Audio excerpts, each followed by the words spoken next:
Hi, Hamish. Nice to see you again. Hello there. Nice to see Yep, you again. sun is still shining. Where are you? I'm in Spain at the moment, Okay. soaking up the rays, uh, just enjoying myself. Both of us, my wife and I, are enjoying ourselves. Here we are again. We decided to do a new podcast. In the previous podcast, we discussed liquidated damages, and in this second podcast with you, we said we're going to discuss time-related costs and something that I like to call time is money. Some argue that time is not always money, and for example, you can check the SEL protocol, which talks about the connection between the extension of time and compensation. And here I refer to sections 12 and 20 in the SEL protocol, which is available online. It's free to download, I think. And I can leave a link to the SEL protocol second edition. Bear with me. In section 12, the SEL protocol, which talks about the link between extension of time and compensation, it says that it is a common misconception in the construction industry that if the contractor is entitled to an extension of time, then it is automatically entitled to be compensated for the additional time that it has taken to complete the contract. So basically, here the SEL protocol confirms that there are situations where the contractor might be entitled to extension of time but no compensation, correct? Yep, Then in section 20, the SEL protocol, basis of calculation of compensation for prolongation, it highlights that unless expressly provided for otherwise in the contract, compensation for prolongation should not be paid for anything other than work actually done, time actually taken up of loss, and or expense actually suffered. This is quite different from the liquidated damages mechanism, right? Where you have an very much ascertained. so. Mhm. Yep. So we are going to talk about this different approach, time-related costs versus liquidated damages today. Let me share on the screen right now the topics we're going to cover. So today we cover three topics. We're going to discuss time-related costs versus liquidated and ascertained damages. I'm going to leave a link to our previous podcast about liquidated damages in two parts. Topic two is types of time-related costs, and the third topic is going to be challenges in evaluating unabsorbed costs, which is one of the time-related costs. Correct? Yeah. Let's start with the first topic, which is TRC, time-related costs versus liquidated and ascertained damages.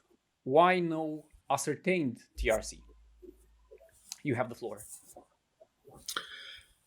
Yeah. Just a point before we proceed into that.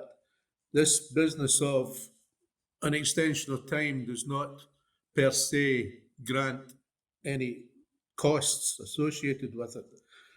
It's always been interesting in the FIRIC conditions of contract under Clause 8, which deals with time extension. There's no mention of any costs. That in FIRIC, if you want costs, you've got to submit a Clause 20 claim. But that's just in the passing. I thought I'd better bring that up.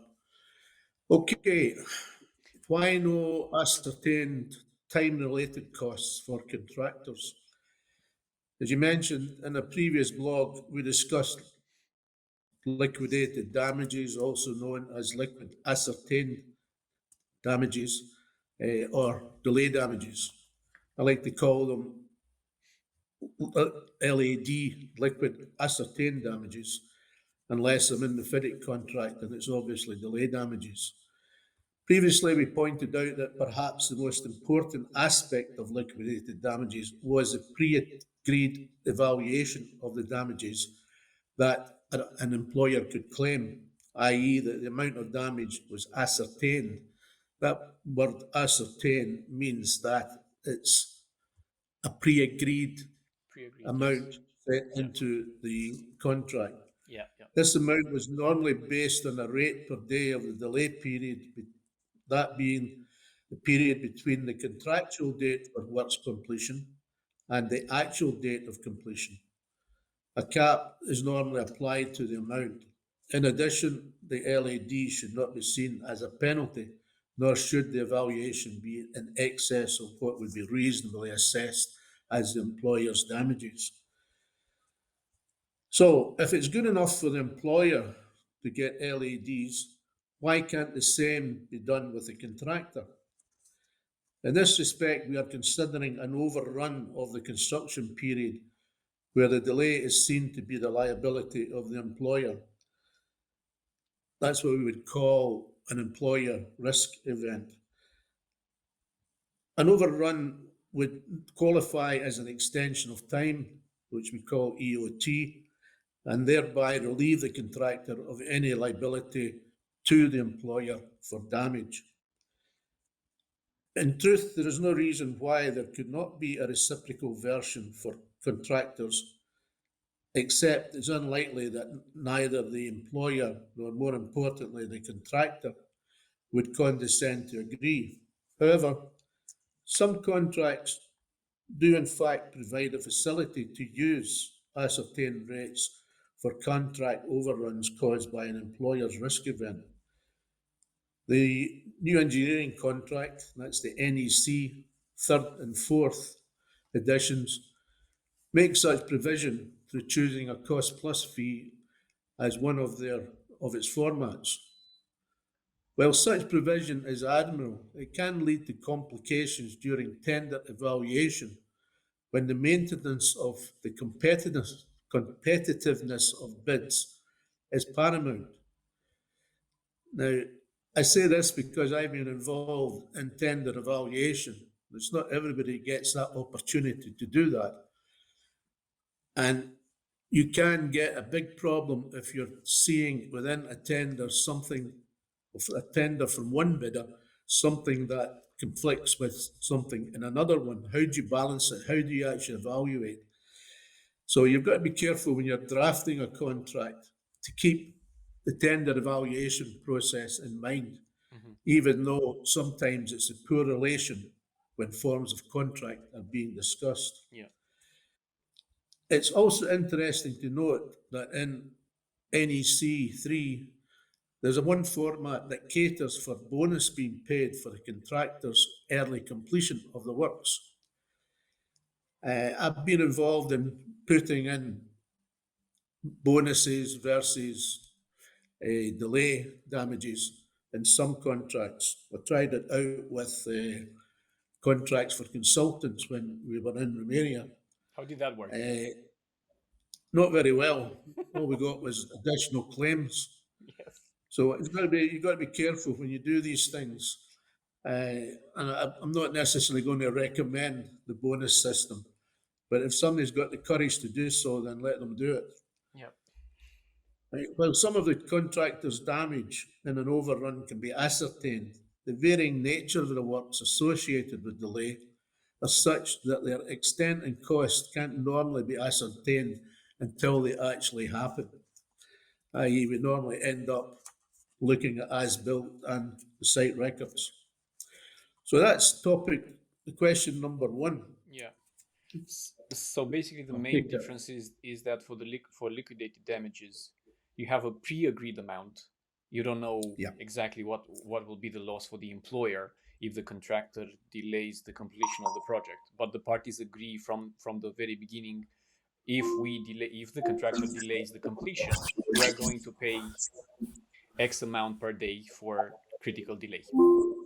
But Yeah, this, it's worth mentioning at this point that sometimes when you execute a contract, one of the first steps you ask from the contractor is to give a breakdown of prices. The contractor in that situation is open to put in any figures that he deems desirable for him. yeah, And I've seen instances where contractors will put in values for indirect costs that are more than 50% of the contract, which is Yeah. absolutely ridiculous. But they've got that opportunity and they can do it perhaps in anticipation that when a claim comes in for extra time, they've got this huge amount of indirect costs that they can apply. Yeah. So it's got to be very careful with that. It's much better that it's much better if you're wanting to have that established, then do so in the contract and not after the contract.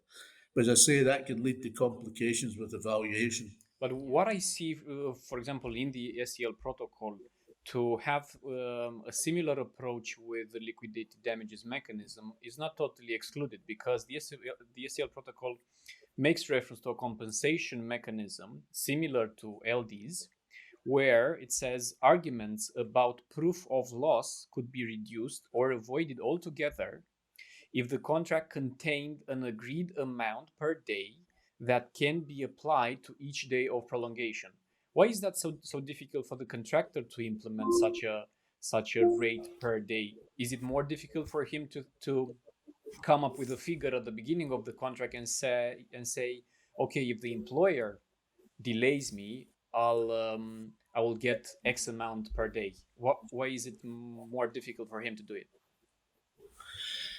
I think it's just a preference. The contractors like to retain the facility to make a claim based upon the figures that they'll put in the claim. Mhm. I would think that in those kinds of contracts, where there's a declared rate for overrun, contractors would obviously have to ensure that the priced element of the work is such that it covers compensation for that risk. Mhm. That's an additional risk the contractor is taking, where he says, right, I'm only going to ask for something similar to, say, the delay damages, Mhm. up to a maximum of about 15% of the contract. But we know from experience that some of the claims for extension can be much more than that. But obviously, it's because it goes over a longer period. Within the FIRIC document, delay damages has a cap of 15%, with daily rates for the overrun costs. And that means sometimes it can be after 150 days, the employer has got no access to any additional delay. Say that's 5 months at 150 days, but we know that some claims from contractors can go on for more than More than 150 days. They're going to be sometimes years years. they've Yeah. been claiming. Yeah. Unfortunately, I've seen some contracts where that actually happened, and I've always been very, very upset when I see it. That no attention was given to keep that overrun down to a respectable value.